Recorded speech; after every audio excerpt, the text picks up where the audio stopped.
आज हम लोग चैप्टर 11 में पार्ट 2 कार्यशील पूंजी के बारे में बात करेंगे। लास्ट क्लास हमने स्थायी पूंजी के बारे में बात कर लिया था। देखिए, पहले ध्यान से समझिए, आपको जो फिक्स्ड एसेट्स के लिए जो कैपिटल की जरूरत होती है, जैसे building, plant and machinery, furniture, गाड़ी, ये सब जो फिक्स्ड एसेट्स है, फैक्ट्री में लगता है, इसको डंपर बोलते हैं। तो इसके लिए हमें अस्थायी पूंजी की जरूरत होती है। कौन सी पूंजी?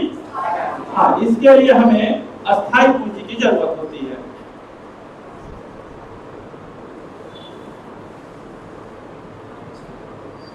लेकिन आपका जो फिक्स एसेट्स के अलावा जो कोई एसेट्स होता है, जिसको प्यार से आप लोग करेंट एसेट्स भी कहते हैं। कौन सा एसेट्स? Current assets. अकाउंट्स में भी आपने पढ़ा होगा करेंट एसेट्स, जो हमेशा बदलता रहता है। जैसे इन्वेंट्री। इन्वेंट्री का मतलब होता है स्टॉक। क्या? स्टॉक, रहतिया, कैश, आपका जो खर्चा है हमेशा देना है रेगुलर।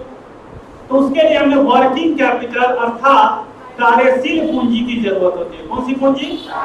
कार्यशील पूंजी की जरूरत होती है। देखिए सर, कार्यशील पूंजी कहां कहां से आएगा?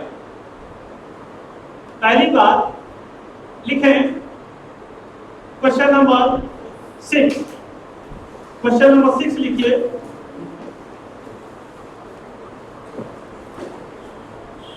कार्यशील पूंजी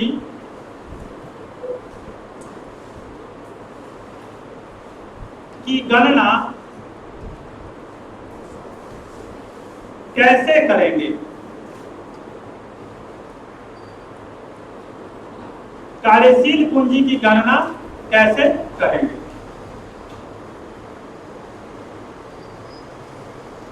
वर्किंग कैपिटल।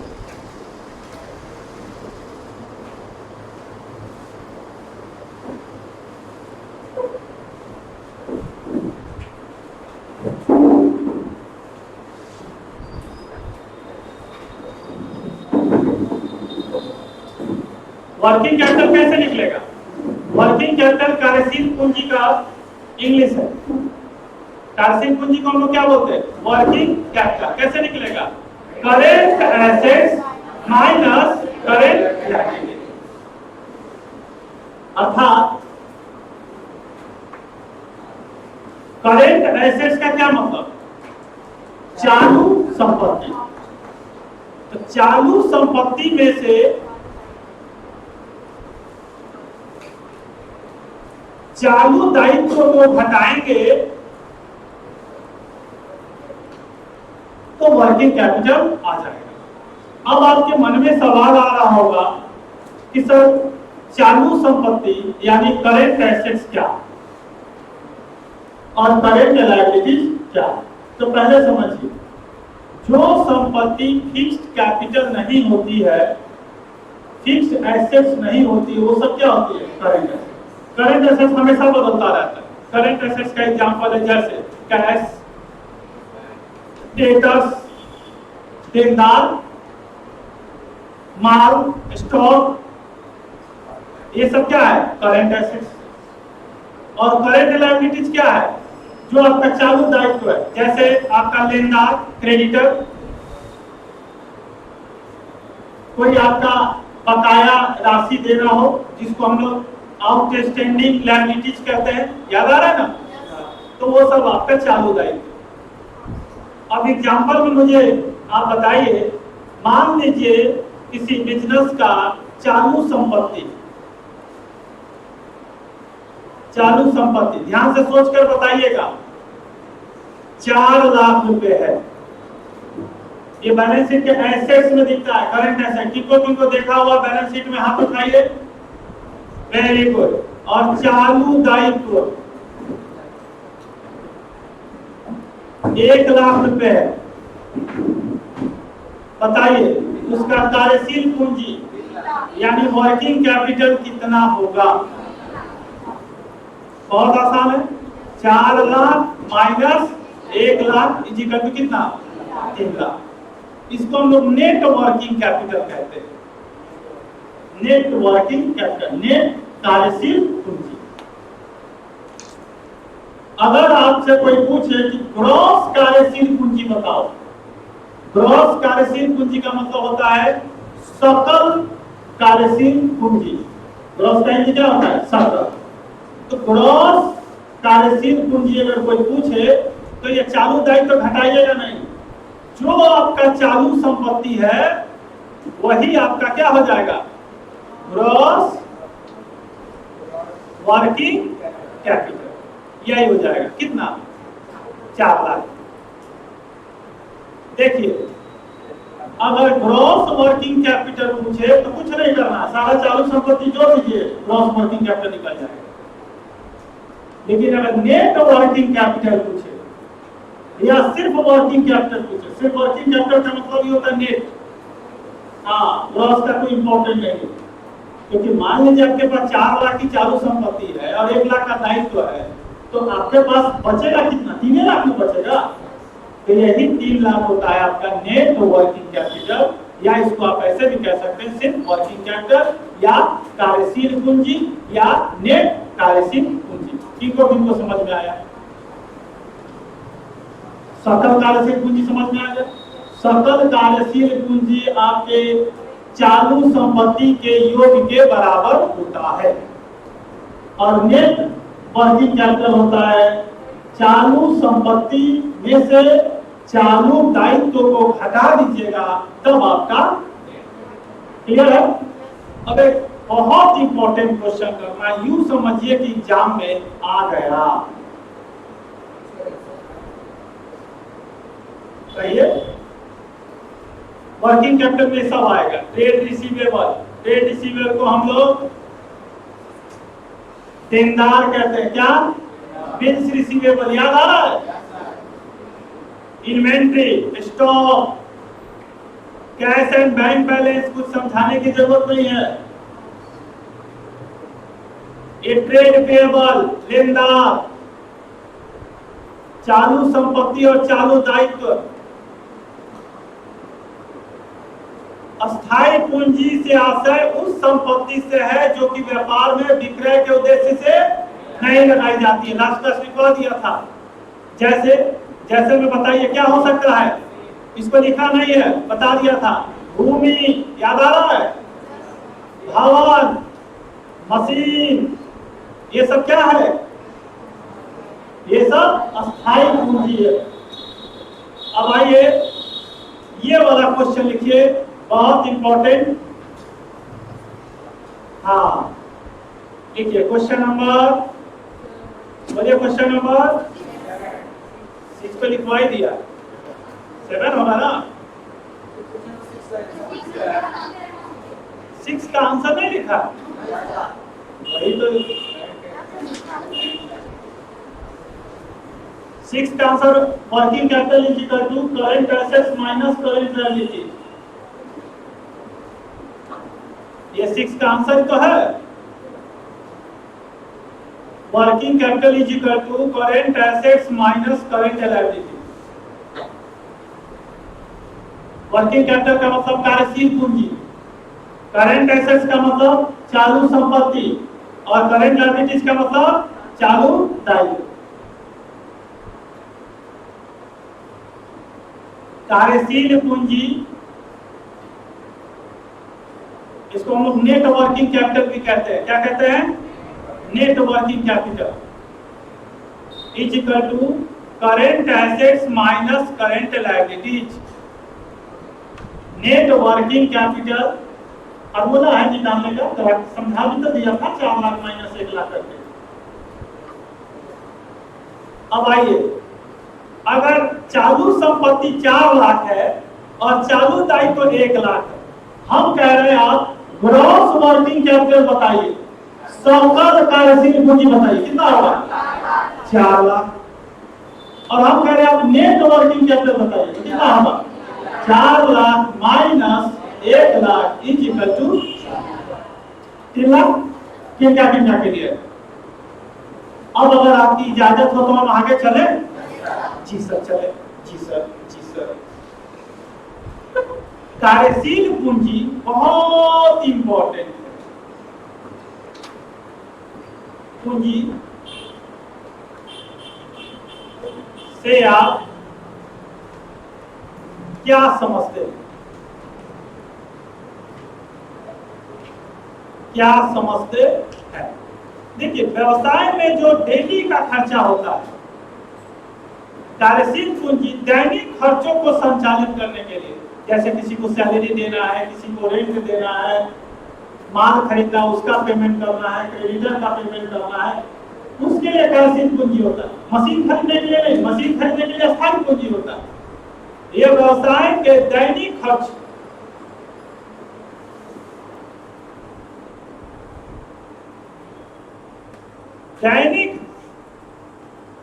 खर्चों को संचालित करने के लिए कंपनी के लिक्विडिटी स्तर के बारे में बताती है। यानी लिक्विडिटी का मतलब होता है कि अगर अभी आपके पास पेमेंट करने के लिए कोई लायबिलिटी है, दायित्व है, तो आप दे सकते हैं कि नहीं दे सकते। ये थोड़ी है कि मशीन बेच कर दीजिएगा, कैश है तो दे दीजिएगा, बैंक है तो पैसा निकाल के दे दीजिएगा, माल है तो बेच कर दे दीजिएगा। तो ये सब कौन सा? कार्यशील पूंजी का हिस्सा है। और इन्वेंट्री का मतलब माल, नकद, कैश, देयता अकाउंट, प्राप्ति अकाउंट और छोटी अवधि के कर्ज आदि को कवर करती है। जल्दी से जो बदल जाए वो है कार्यशील पूंजी, जो सालों साल चलती रहे। एक बात हमेशा याद रखिएगा, कार्यशील पूंजी के उदाहरण में कभी डेप्रिसिएशन, ह्रास नहीं निकलता। ह्रास किस पे निकलता है? फिक्स वाले पे, स्थायी वाले पे। क्लियर? सभी बच्चों को दिख रहा है? दिख रहा है क्लियर? मैं जल्दी जल्दी तो नहीं चल रहा। कार्यशील पूंजी दैनिक खर्चों को संचालित करने के लिए कंपनी के लिक्विडिटी स्तर के बारे में बताती है।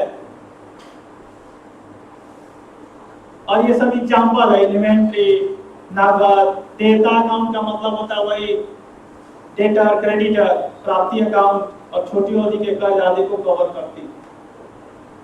यानी अभी के कोई दायित्व है तो अभी की कौन सी संपत्ति है जिसे बेचकर या जिस संपत्ति से आप अभी के दायित्व को चुकता कर सको,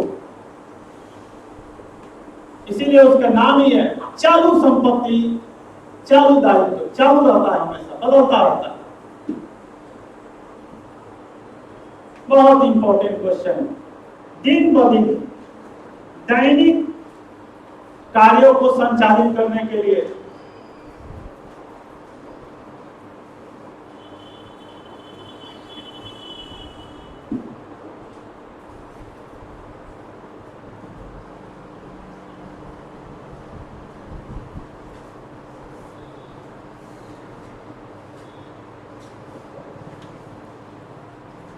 आराम से लिखेंगे, ठीक है? इजाजत है तो आगे चले। आइए, एक बहुत इंपॉर्टेंट क्वेश्चन है कि अगर आपसे कोई पूछे, क्वेश्चन नंबर 8, कि कार्यशील पूंजी की आवश्यकता क्यों होती है?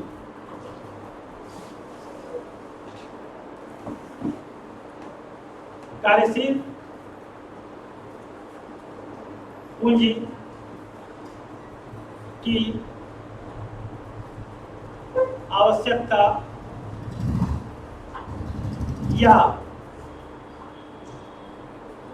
महत्व एक ही चीज है, बताएं। यानी कार्यशील पूंजी की आवश्यकता क्यों होती है या कार्यशील पूंजी का क्या महत्व है?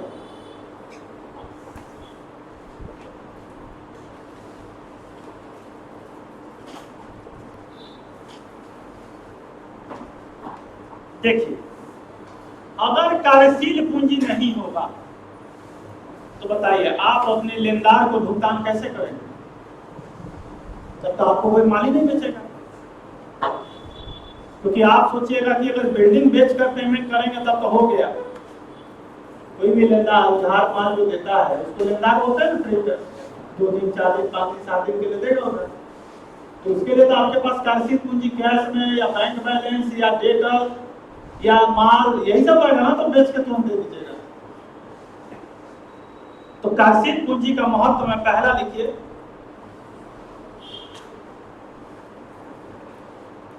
व्यवसाय की शोधन क्षमता, यानी दायित्व को पेड करने में, शोधन क्षमता को बनाए रखने में सहायक।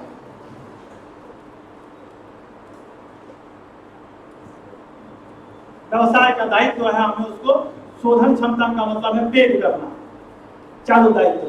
तो भैया चालू संपत्ति रहेगा तभी ना पेड करिएगा। अस्थायी संपत्ति को बेचकर तो पेड करिएगा तो सालों साल लग जाएगा।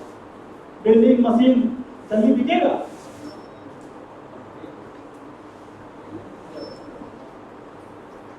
अस्थायी संपत्ति बिकेगा, सालों साल लग जाएगा। संकटों का सामना करने में सहायक है, संकटों का सामना करने में सहायक।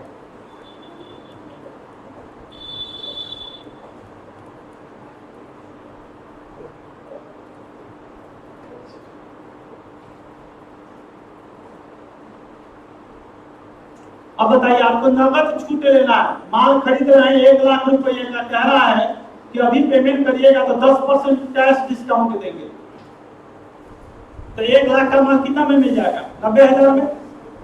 तो बताइए ये आपके व्यवसाय के लिए अच्छी बात है कि नहीं? लेकिन 1 लाख रहेगा तभी ना।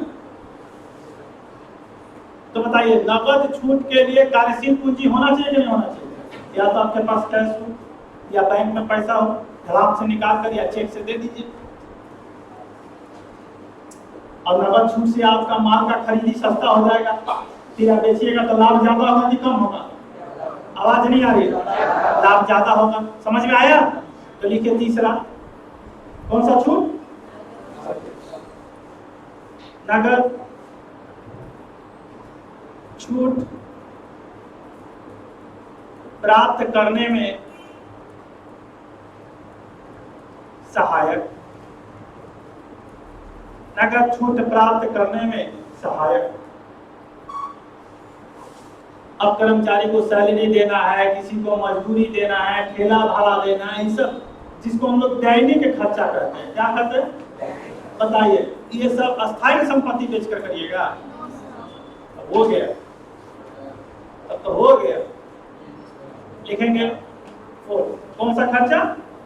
3 दिन के खर्चा, दैनिक व्यय का क्या मतलब होता है? खर्चा की आमदनी का भुगतान करने में सहायक, दैनिक खर्चा का भुगतान करने में सहायक।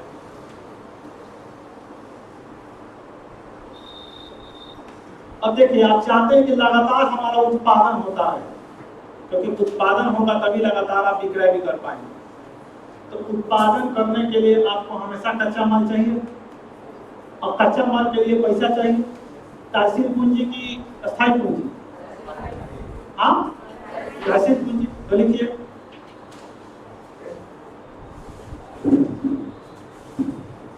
उत्पादन में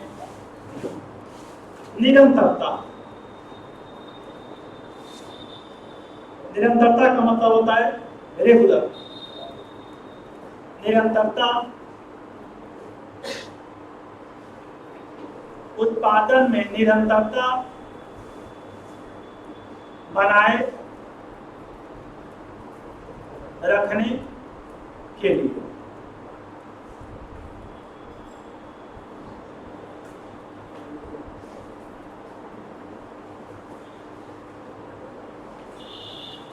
ठीक है, ये था क्वेश्चन नंबर कौन सा, ये था ना।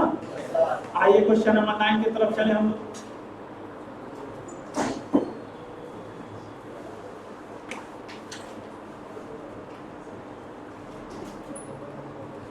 कार्यशील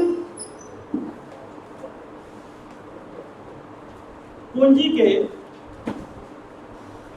स्रोत का मतलब कहां से आएगा कार्यशील पूंजी,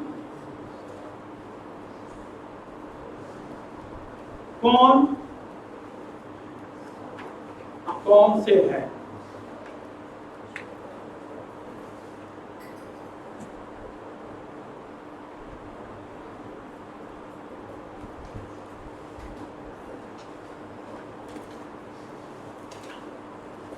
आप बैंक से ली छोटा सा लोन ले लीजिए, व्यापारी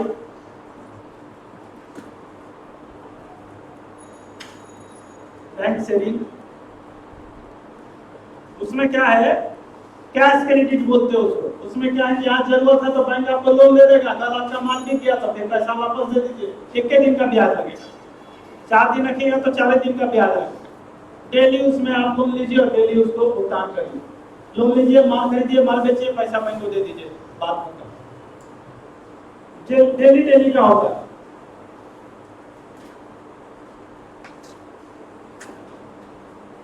दूसरा लिख लीजिए, व्यापार साख, यानी आपका गुडविल, यानी आपको कितने दिन का उधार मिल जाता है। जितना ज्यादा समय के लिए आपको उधार माल मिलेगा उतना ही आपके लिए ज्यादा अच्छा है, आराम से बेच कर दे दीजिएगा पैसा। लेकिन इसके लिए आपको अच्छे से व्यापार करना होगा, तभी, इतना आसान नहीं होता है।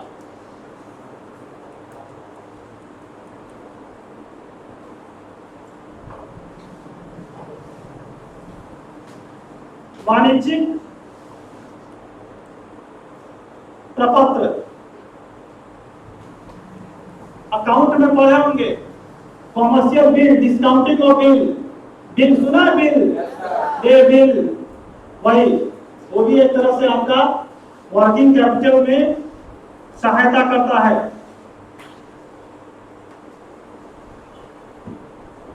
ठीक है, अब आइए, अगर आपसे कोई पूछे कि कार्यशील पूंजी व्यवसाय में ज्यादा चाहिए कि कम चाहिए,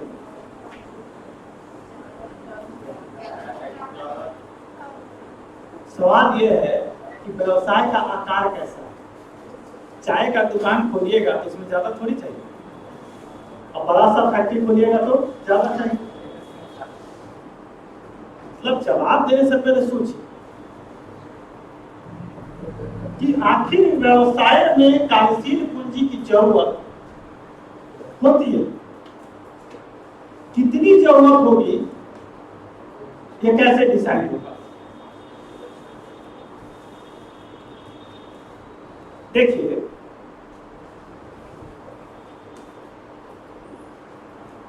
क्वेश्चन नंबर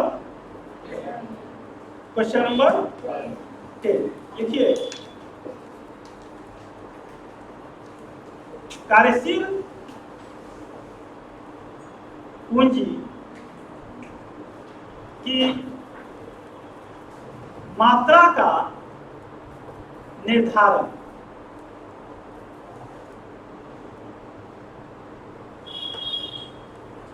करने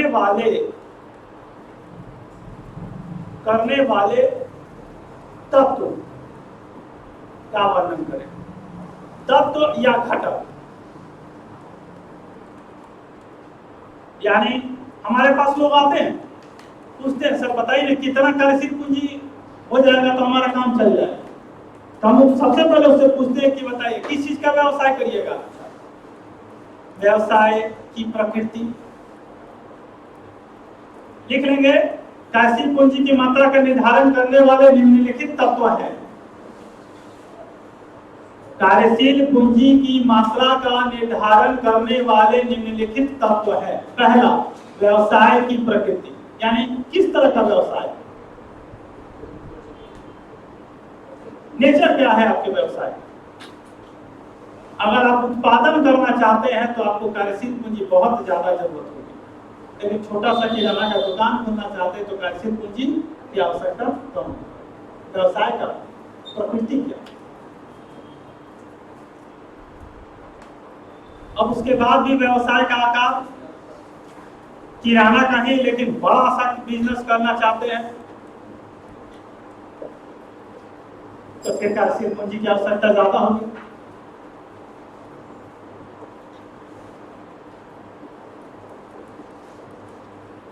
क्रय तथा विक्रय की शर्त, अगर आपको लंबे समय के लिए उधार माल मिल जाता है तो कम कार्यशील पूंजी में काम चल जाएगा, बेचकर पैसा दे दीजिएगा। लेकिन अगर आपको उधार माल नहीं मिल पा रहा है तो कार्यशील पूंजी ज्यादा चाहिए, क्योंकि फिर तुरंत पैसा देकर माल खरीदना होगा। जैसे मान लीजिए कोई कहता है कि आप सर लीजिए ना, माल ले लीजिए, हम अगरबत्ती का काम कर रहे हैं, 2 महीना में आप पेमेंट करिएगा, हम आराम से उससे माल ले लेंगे, आप बेच देंगे, आप पैसा उसको दे देंगे। क्या बैंक से लोन लेने की जरूरत पड़ेगी? कहते नहीं, हम अगरबत्ती आपको तभी देंगे जब आप हमको पेमेंट करिएगा। तो फिर पहले लोन लेना होगा या चाहिए पैसा, तभी ना मुझसे खरीद पाएंगे, तभी तो बेच पाएंगे। तो उसी को शर्त बोलते हैं।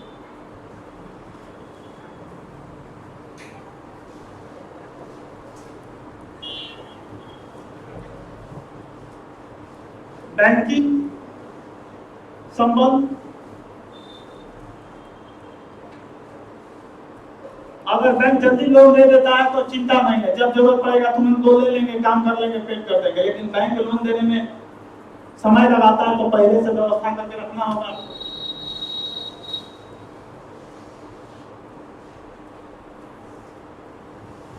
प्रतियोगिता का स्तर, कंपटीशन ज्यादा है तो कार्यशील पूंजी ज्यादा चाहिए, और कम है तो फिर कम चाहिए। क्योंकि अगर कंपटीशन ज्यादा है तो आपको उधार माल बेचना पड़ेगा, लोग नगद नहीं खरीदते हैं। और कंपटीशन कम है तो आप आराम से नगद खरीदिए, पैसा तुरंत आ जाएगा आपके पास।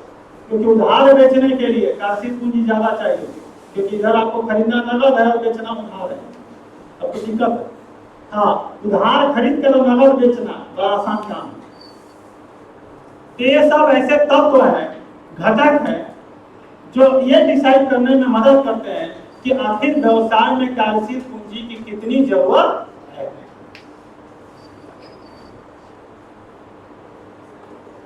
ठीक है, अब आइए लिखेंगे। पहले क्वेश्चन लिख लीजिए, समझ में तो आ ही गया होगा आपको। क्वेश्चन नंबर कौन सा? 11। बताइए क्या मतलब, समझाने का जरूरत तो है नहीं। अस्थायी पूंजी एवं क्या कार्यशील पूंजी में क्या? अस्थायी पूंजी, बहुत समझदार हो गए आप लोग, एवं कार्यशील पूंजी बहुत इंपॉर्टेंट है। मैं अंतर स्पष्ट करें, अंतर स्पष्ट करें।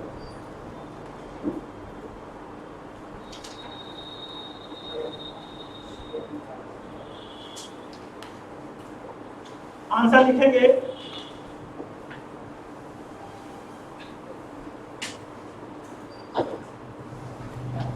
अंतर का आधार अस्थायी पूंजी, कार्यशील पूंजी।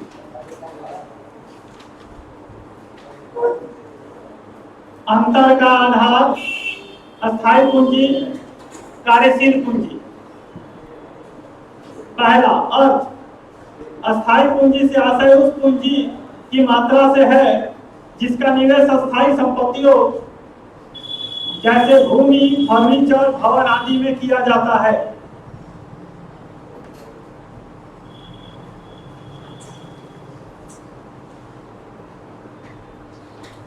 कार्यशील पूंजी से आशय उस पूंजी की मात्रा से जिसका निवेश चालू संपत्तियों, प्राप्य विपत्र, विविध देनदार, कच्चा माल और निर्मित माल। निर्मित माल में किया जाता है। निर्मित माल का मतलब होता है वर्क इन प्रोग्रेस। निर्मित माल फिनिश गुड्स।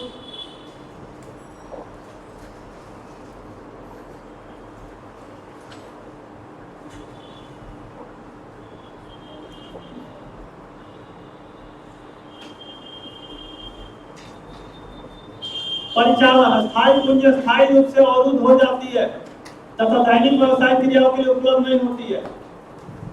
माल खरीदना है तो उसके लिए पैसा स्थायी पूंजी से नहीं आएगा। कार्यशील पूंजी कार्यशील एवं घूमती रहती है तथा इसका उपयोग दैनिक व्यवसायिक क्रियाओं के लिए किया जाता है। अस्थायी पूंजी दीर्घकाल के लिए होती है। कार्यशील पूंजी अवस्थित प्रकृति की होती है।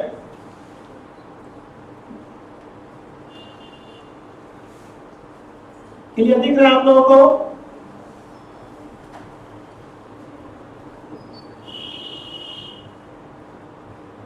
अर्थ, परिचालन, प्रकृति, अवधि। जाहिर सी बात है अस्थायी पूंजी दीर्घकाल के लिए होती है और कार्यशील पूंजी अल्पकाल के लिए होती है।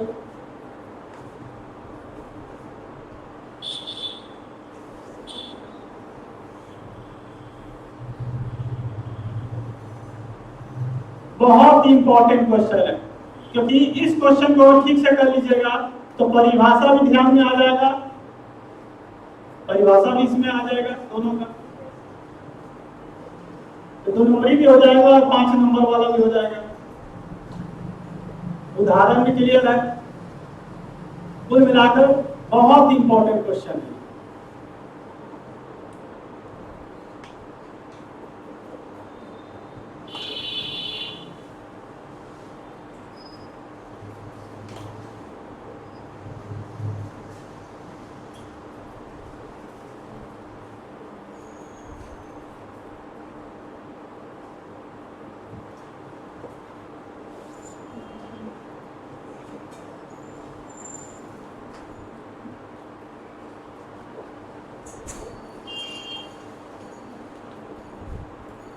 अस्थायी पूंजी दीर्घकाल के लिए होती है। कार्यशील पूंजी अवस्थित प्रकृति की होती है, डेली बदल जाती है। बिल्डिंग 10 लाख का रहेगा तो 10 ही लाख का रहेगा। अब कैसे है, कैसे सब बदलता रहता है। देनदार, प्राप्त विपत्र, बिल्स रिसीवेबल बोलते हैं उसको।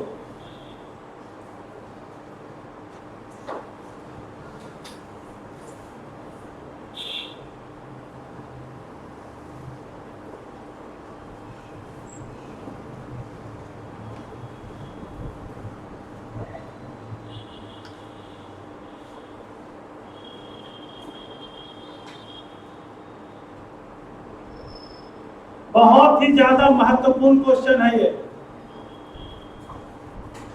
अस्थायी पूंजी एवं कार्यशील पूंजी में अंतर।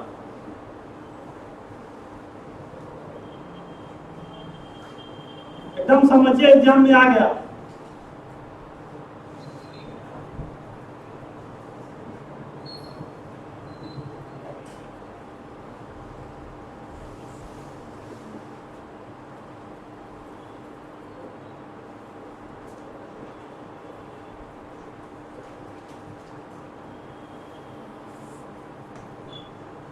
फिक्स एसेट्स वाला जो पूंजी होता है वो स्थायी पूंजी कहलाता है।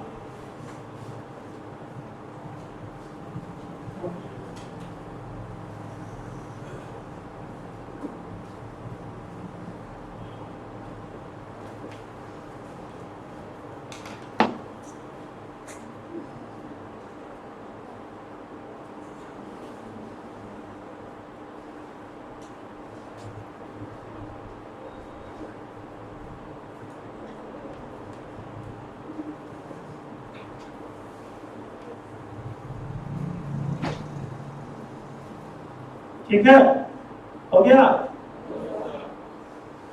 आगे चले?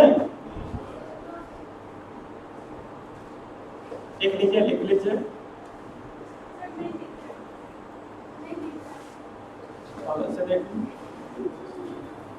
बताइए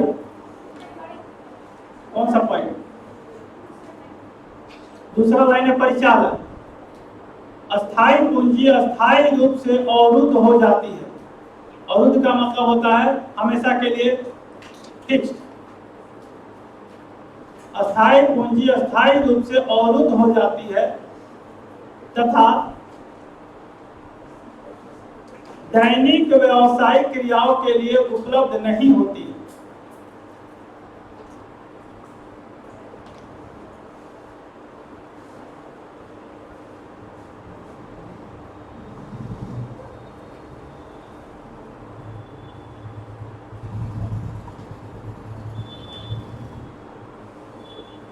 कार्यशील पूंजी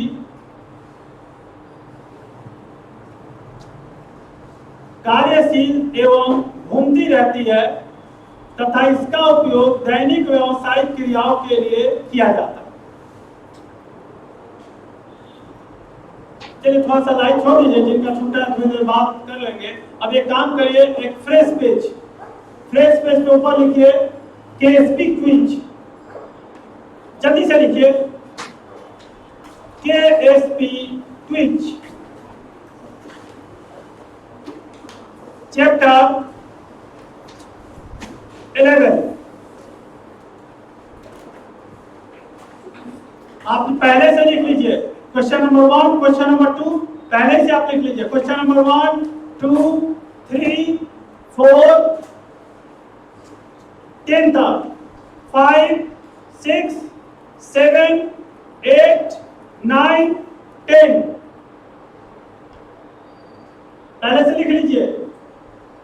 अब देखिए आपको हर क्वेश्चन के लिए 30 सेकंड मिलेंगे और ध्यान है आपको क्वेश्चन नंबर 1 के आगे ए या बी या सी या डी बस यही लिखना है। ए या बी या सी या डी एक बार आपने लिख दिया, काट कर सुधारेंगे नहीं सुधरेगा। बुक्स बंद कर लीजिए, क्वेश्चन पढ़ेंगे 30 सेकंड मिलेगा और 30 सेकंड के अंदर लिख देंगे, फिर क्वेश्चन बदल जाएगा। और अगर आपने एक बार लिख लिया लॉक हो गया, कोई बाकी लोग नहीं, सिर्फ ए या बी या सी या डी वो सारे बंद हो जाने चाहिए। नाउ देखिए यह आपका क्वेश्चन नंबर 1 है। विभिन्न सार्वजनिक उपयोगिता की संस्थाओं को बड़ी मात्रा में विनियोग करना होता है। विभिन्न सार्वजनिक उपयोगिता की संस्थाओं को बड़ी मात्रा में विनियोग करना होता है। ए चालू संपत्तियां, बी अस्थाई संपत्तियां, सी काल्पनिक संपत्तियां, डी इनमें से कोई नहीं। जो आपको सही आंसर लगे लिख लीजिए क्वेश्चन नंबर 1 के आगे, ए या बी या सी या डी अपना सोचिए और लिख लीजिए। ए या बी या सी या डी जो आपको सही लगता है सही आंसर। 4, 3, 2, 1 बी है। किनका बी आया था हाथ उठाइए। वेरी गुड, अच्छा लग रहा है। चलिए क्वेश्चन नंबर 2 ध्यान से पढ़िए। ये जो मूर्धन्य है वो एक्चुअली तालाबेश है। शुद्ध कार्यशील पूंजी का, प्लीज इसको तालाबेश समझेंगे। शुद्ध कार्यशील पूंजी का अर्थ है शुद्ध कार्यशील नेट वर्किंग कैपिटल मीन्स ए चालू संपत्तियां माइनस चालू दायित्व, बी चालू संपत्तियां प्लस चालू दायित्व, सी चालू दायित्व माइनस चालू संपत्ति, डी इन में से कोई नहीं। सही आंसर लिख लीजिए जल्दी लिखिए। सीए का मतलब current assets minus current liability. Clear है? हम कोशिश करेंगे हर चैप्टर के बाद ऐसा करवाएं। इन लोगों को अच्छा लगा हाथ उठाइए। क्वेश्चन है आपको हर क्वेश्चन के लिए 30 सेकंड मिलेगा। आप कितने सेकंड में दे रहे हैं बात अलग, क्योंकि 35 मार्क्स का यही होगा। हम कोशिश करते हैं। ग्रीन हो गया, जो ग्रीन हो गया वो क्या है? सही है। किनका कौन सा ए? अरे वाह, बहुत मजा आ रहा है, बहुत मजा आ रहा है। क्वेश्चन नंबर 3 स्थिर लागत में शामिल रहता है। स्थिर लागत में शामिल रहता है ए कच्चे माल की लागत, बी श्रम की लागत, शक्ति की लागत, कारखाना वाला। सही आंसर लिखिए जल्दी से, फिक्स लागत वाला। सही answer A B C D. हम 30 सेकेंड देंगे आपको हर क्वेश्चन पे, मेरे तरफ से 30 सेकेंड मिलेगा आपको। स्थिर लागत फिक्स कॉस्ट में नॉर्मल है, फैक्ट्री का कॉस्ट में स्थिर वाला फिक्स वाला होगा। कि कैबिन का आया था डी। वेरी गुड, स्थिर लागत तो पूछे थे। चलिए क्वेश्चन नंबर 4, कार्यशील पूंजी का स्रोत है। कार्यशील पूंजी का स्रोत वर्किंग कैपिटल वाला। ए देनदार, बी बैंक अधिविकट, बैंक ओवरड्राफ्ट, सी रोकड़ी विक्रय, कैश, डी उपयुक्त सभी। बहुत जल्द आपको बता रहे हैं, लगता है समय घटाना पड़ेगा। देखिए हम 30 सेकेंड इसलिए दिए हैं कि क्वेश्चन टफ हो, इजी हो, आप ध्यान से अपना पढ़ें। एक स्टैंडर्ड टाइम दिए हैं एग्जाम में भी, आप चारों ऑप्शन पढ़ने के बाद सही ऑप्शन दिया। ठीक है, आपको जो समझ में आ गया तो अच्छा है, उपयुक्त सभी। मजा आ रहा है? किनको मजा आ रहा? बहुत मेहनत किया मैंने भी। दीर्घकालीन ऋण पर होता है स्थिर ब्याज दर, परिवर्तनशील ब्याज दर, शून्य ब्याज दर, ब्याज नहीं होता, उपयुक्त में से कोई नहीं। दीर्घकालीन ऋण पर होता है स्थिर ब्याज दर, परिवर्तनशील ब्याज दर, शून्य ब्याज दर, उपयुक्त में से कोई नहीं।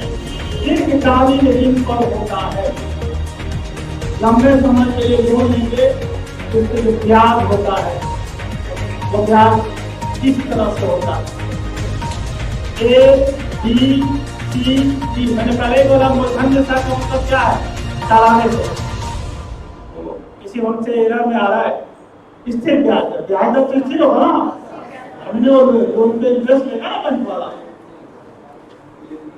बोनस निर्णय के निर्धारक है, लाभों की मात्रा, कोष तरलता, कंपनी की आयु, उपयुक्त सभी। बोनस मिलता है जो कंपनी से, लाभ रहेगा, कंपनी के पास पैसा, लिक्विडिटी रहेगी, कंपनी की उम्र रहेगी, उपयुक्त सभी। बोनस निर्णय के निर्धारक है। आप चिंता न करें, 3 सेकेंड के बाद मैं सही आंसर भी देता हूं।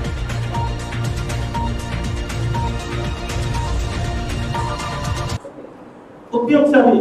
देखिए लाभ रहेगा, कोष तरलता, कोष देने के लिए कैश रहेगा, कंपनी की उम्र जिंदा रहेगी तभी देगी ना।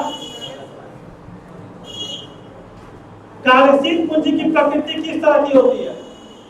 ए स्थिर, बी चल फ्लोटिंग, अस्थिर, डी उपयुक्त में ए न बी।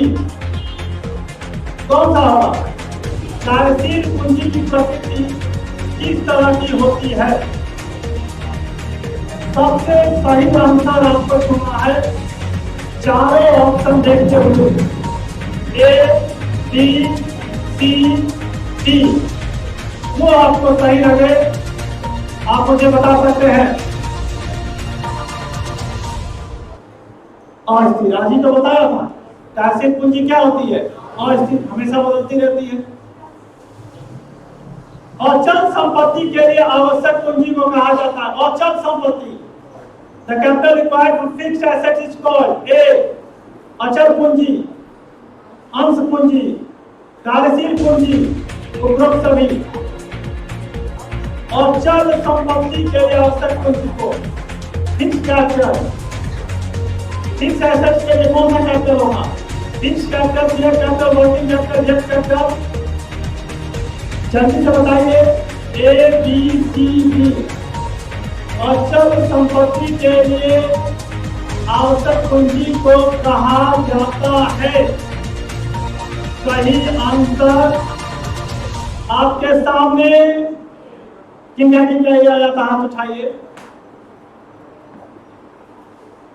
चलिए क्वेश्चन नंबर 9, दीर्घकालीन वित्त के सूत्रों में शामिल है अंशों का निर्गमन, वित्तीय संस्थानों से ऋण पत्रों का निर्गमन, ये सभी दीर्घकालीन लॉन्ग टर्म फाइनेंस, लंबे समय के लिए